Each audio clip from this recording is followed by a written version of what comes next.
Santa Inquisición nunca torturó ni mandó quemar a un indígena, porque consideraba que ellos no conocían la fe y por tanto no podían pecar en contra de ella. En eso fueron justos. Pero lo que el Tribunal del Santo Oficio no hizo contra los indios, lo hicieron multiplicado por 3 los encomenderos y los dueños de las minas. Amparados en su condición de conquistadores y con el apoyo de algunas órdenes religiosas, crearon por su cuenta sus propios tribunales. Construyeron sus propias cárceles y administraron justicia de acuerdo a sus propias leyes. Ellos fueron responsables de miles de muertes. En sus cárceles se cometieron las mayores atrocidades contra los indios, pero curiosamente lograron pasar casi desapercibidos en la historia. La mala fama la cargó la Inquisición.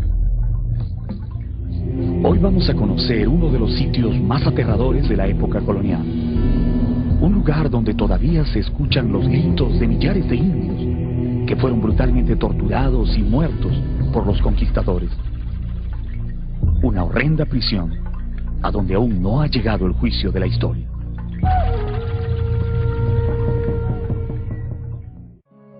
En el corazón de la provincia de Cotabambas, en Apurímac, hay un pueblo que tiene el extraño nombre de Akira. No es un pueblo muy grande, apenas bordea los 1500 habitantes, pero se enorgullece de poseer una monumental iglesia de sillar, blanca e imponente, que viene del año 1678, fecha en que los misioneros jesuitas llegaron a esta comarca, decididos a evangelizar a los indios.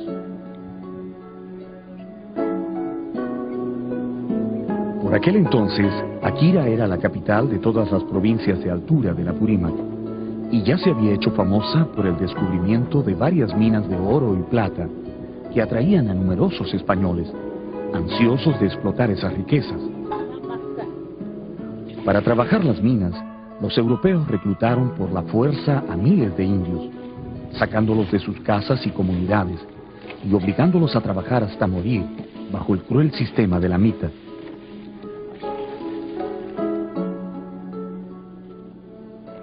Como fueron muchos los que trataron de escapar o se rebelaron contra esa infame explotación, los conquistadores ordenaron construir una terrible prisión, en la que ejecutaban o sepultaban de por vida a los que no se sometían a sus mandatos.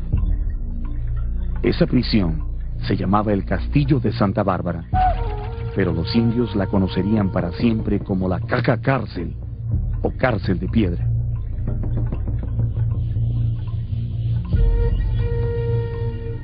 La cárcel está situada en el centro del pueblo de Akira, en las entrañas de un gigantesco peñón que emergió de la tierra como resultado de una antiquísima erupción volcánica. Es una mole de más de 40 metros de altura, de roca ligera, muy parecida al sillar, en la que cientos de trabajadores indígenas excavaron durante años, abriendo las bóvedas y túneles donde serían encerrados hombres y mujeres de su propia raza.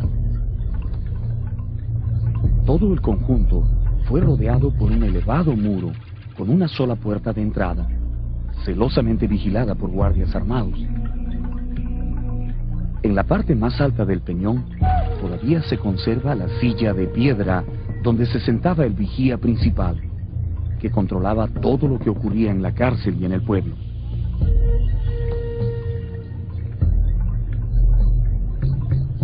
Nadie puede imaginar el horror de esta prisión si no entra en ella y ve con sus propios ojos lo que había adentro.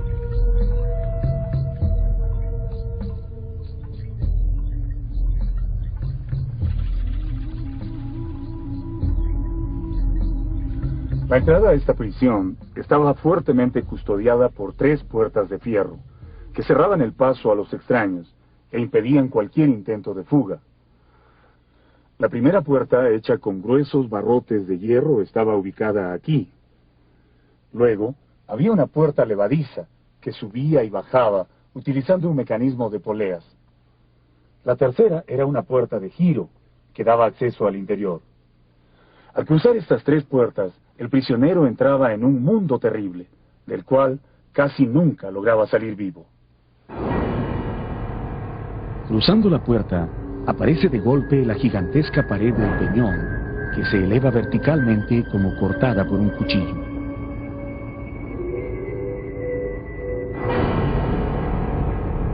En la base de ese muro natural están las entradas a las cárceles. A la izquierda hay una estrecha puerta que da acceso a los túneles donde encerraban a los hombres. Está marcada con una pequeña cruz labrada en el sillar y hasta hoy mantiene una calavera en la ventana superior, como una muda advertencia de que el que cruzaba esa puerta estaba ingresando en un mundo de muerte.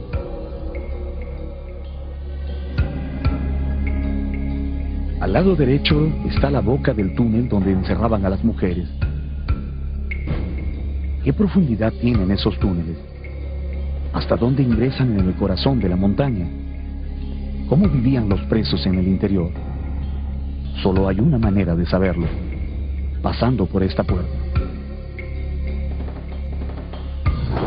Pero los desdichados indios que eran traídos a la cárcel de piedra no entraban de inmediato en los túneles. Antes se les sometía a un juicio para decidir los castigos que habría de dárseles.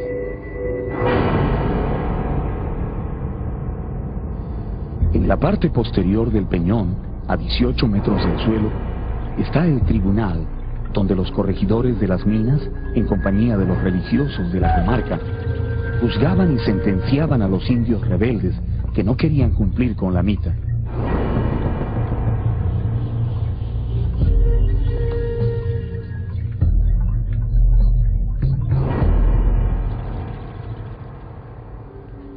Por esta puerta entraban los integrantes del tribunal.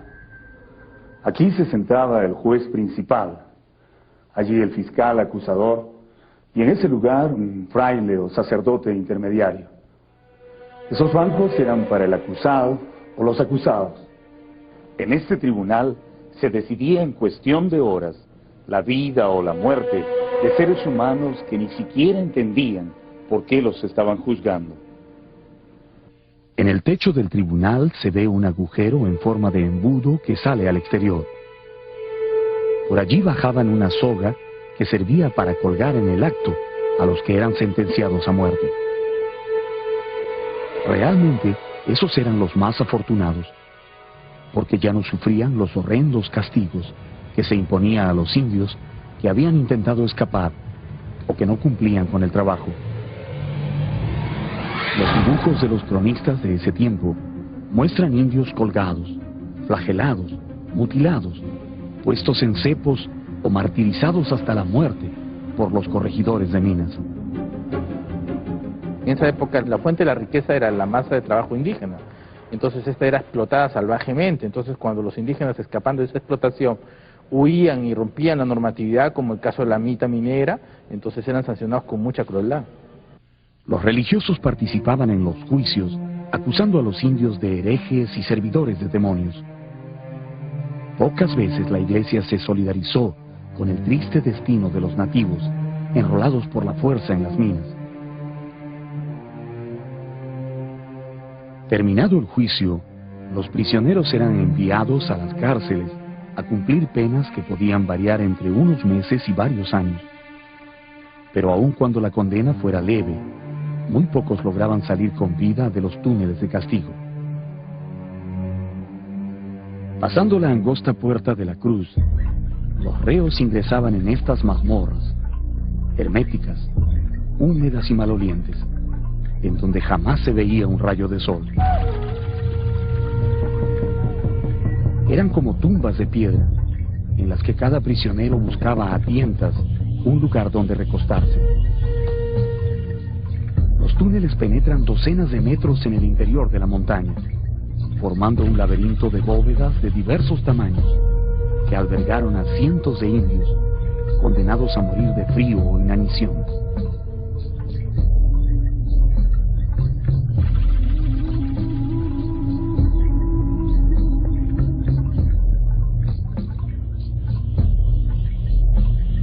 Es fácil imaginar la angustia, la desesperación que sentirían los hombres y mujeres que vivían encerrados en estas frías y húmedas cuevas, encadenados a los muros, sin ver nunca la luz del sol y sin ninguna esperanza de poder escapar. En el suelo todavía se puede ver los sitios donde encadenaron a los reos y los huecos que ellos excavaban en las paredes para colocar las velas y los mecheros que les servían para alumbrarse. La cárcel de piedra, o caca cárcel como le llaman los indios, se conserva casi intacta desde que fue clausurada en los albores de la época republicana. Sin embargo, es uno de los sitios históricos menos conocidos de nuestro país. Su alejada ubicación hace difícil el acceso de visitantes, pero eso no quita que sea un extraordinario lugar que es necesario preservar y mostrar como un valioso testimonio del pasado. Para nosotros, este es un monumento histórico, un lugar especial que merece la pena conservarlo, porque forma parte de nuestra historia y porque es único en todo el Perú. Para que se viera la historia colonial tal como fue de dura. La historia tiene una sola misión: enseñarnos la verdad, sea cual sea. Nadie guarda un registro de cuántos indios murieron en la cárcel de piedra durante los 2 siglos que estuvo en funcionamiento. Pero este peñón, que esconde tanto horror en sus entrañas, es una prueba de que muchas veces la historia solo recuerda a las instituciones que actuaron a la luz pública, como la Santa Inquisición, pero no guarda memoria de las que se ocultaron en las sombras para cometer los más grandes crímenes.